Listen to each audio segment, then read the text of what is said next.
This is my all-time favorite dish.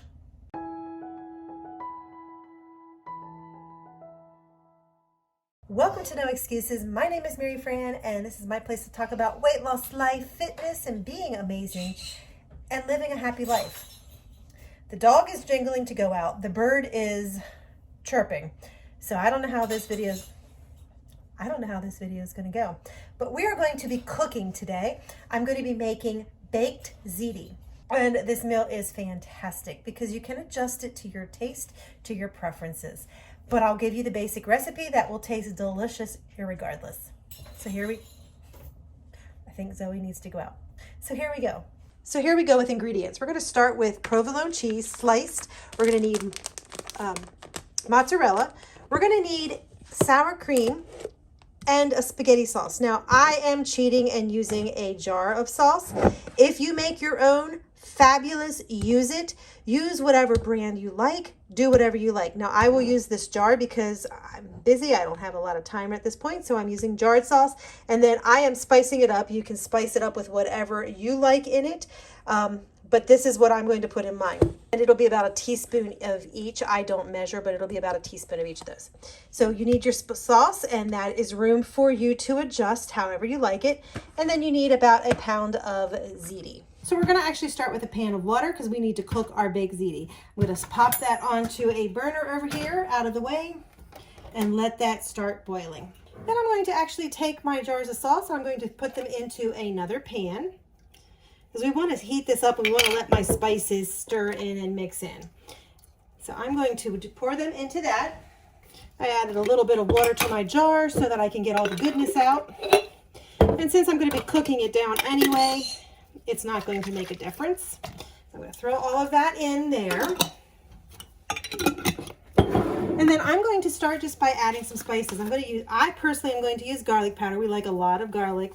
So I'm going to add that in. I'm going to use Italian seasoning. And like I said, I'm not measuring. I just pop it in.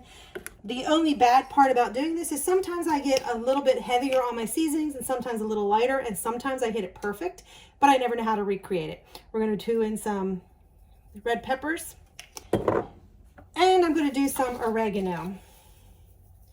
You can also add in basil. You can add in basil, bay leaves, you name it. You want to pop it in and turn it on so it can start heating up and cooking. I'm going to mix it in. So my seasonings are starting to mend in. Now, the longer you let this simmer, the better it will be. It's one of those things, if you have the opportunity to let it sit for an hour or so and let it simmer, let it, because it will taste good. And there you go. So my water is now boiling. I'm going to go ahead and I am going to add my ziti. And we're going to go ahead and cook the ziti. And while we're at it, we're going to give the sauce a little stir. Make sure it's not burning, make sure it's not sticking, nothing like that.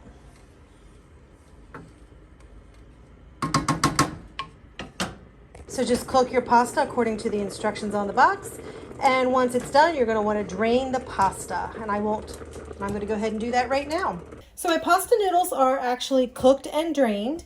My sauce is actually cooked and simmered down to a good flavor. And it is time to actually put everything together. So we're going to start with some sauce. Whenever you make a lasagna or a ziti, you always want to put a little bit of sauce in on the bottom of your pan. The reason you're doing this is because you don't want your noodles to stick to it. You don't want your noodles to burn. And this is kind of like, well, it's kind of like a cooking spray. So your stuff is not going to stick. This is going to cook first. And then you're just going to take about half of your noodles. And, you don't have to count them. You don't have to do anything. You just kind of eyeball about a half. And you're going to want to spread them around in your pan so they're nice and even. And then you're going to take your provolone cheese. And you're going to just use that sliced provolone cheese. So you're just going to open up that cheese and you're just going to place going to place a layer of cheese. And you're just going to place a layer of cheese all over those noodles. And Zoe is all up in my grill right now because she loves cheese. She also loves zucchini. We're having baked zucchini parmesan tonight, so I actually have saved some out for her to eat. And the bird likes it too. So I'm just going to go ahead and put in my cheeses. I'm just layering all my cheese in here into a nice layer and making sure everything is covered because I like my cheese. And there we go. After we put your cheese in, you're going to go ahead and take your sour cream. I usually use one full thing of sour cream for it, but I somehow ended up with 2 halves. So I am going to simply put in my 2 halves. But yeah, and that is a 16 ounce. So I'm just going to go ahead and pop in my sour cream. And we're just going to put it right over top of that cheese. And then let's use this other one also. And I'm just popping it right onto my cheese. Once it's all on top of it, we're going to go ahead and we're just going to spread it around. Now, this recipe is quite adaptable because if you notice, there is no meat in this recipe. This recipe, when I found it, originally called for sausage, actually. And I am not a big meat eater. I do eat some now, but for a while I actually had not eaten any meat. And I went ahead and made it without it, and I loved it. Now, I have in recent years, I have made it once or twice with hamburger. You could put chicken, you could put pork, you could put any kind of meat you want into this. Time for Zoe to have a zucchini bite. So once you actually have your sour cream on, I like to put a layer of sauce. And you can, it doesn't matter if you get sauce on your ladle, it's fine, but you just want to have some sauce on there. And then you're going to take the rest of your noodles and you're going to add them right on top. So let me dump those on here. And then you're just going to spread them around also.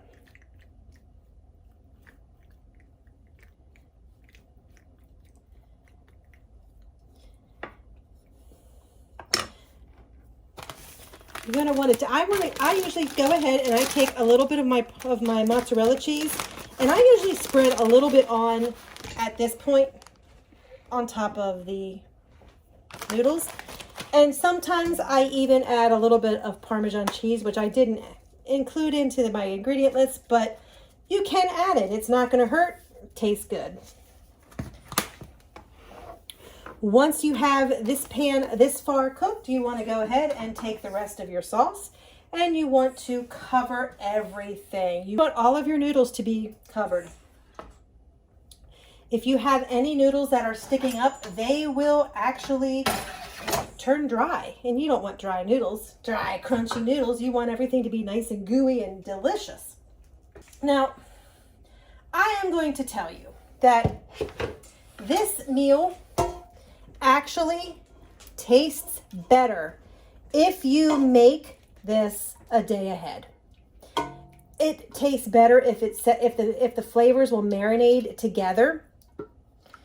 And so a lot of times I will make this the day ahead, pop it in the refrigerator and let it sit for overnight, and then it'll be ready for me when it's dinner time. Now, I had a crazy weekend, spent a lot of time in the hospital with my mom yesterday, and that just put me behind on everything I needed to do. So I did not get this made yesterday. So I am making this after work, and I am going to be baking it immediately. But this actually will taste better if I would have made it yesterday. It also will feed us for tomorrow night's dinner, and it will taste better tomorrow night also. After you get the sauce on top, you're just going to go ahead, take more of that cheese, And you're going to layer it with cheese. Cheese, glorious cheese. This makes a fabulous meal to take to other people if you need to take a meal. It's a great dish for a potluck or a carry-in, and it works fabulously. It also is a great one to make double the batch and freeze. And a lot of times I'll just grab the tinfoil pans from a Dollar Tree and make extras in that and then freeze it, and that way we have it when we need it. So what I'm going to do right now is I'm going to go ahead and turn the oven on because I'm not waiting today. It's going to be on to 350 degrees. I'm going to let that preheat, and then I'm going to bake this for about 30 to 40 minutes tonight, and it'll be nice and bubbly, and I'll bring you back when it is done. So coming in after playing with Zoe, and this house smells so delicious. Oh my word. Oh, love it. And it is time. Let's look and see. Oh, look how bubbly it is. Let's go ahead and take them out. So you can see it is bubbling and delicious looking. Yummy. So I am eating baked ziti, baked zucchini parmesan, and a piece of garlic bread. Here we go. This is so delicious. Go ahead and try it. Let me know what you think if you try it. Don't forget to like, comment, subscribe. No excuses.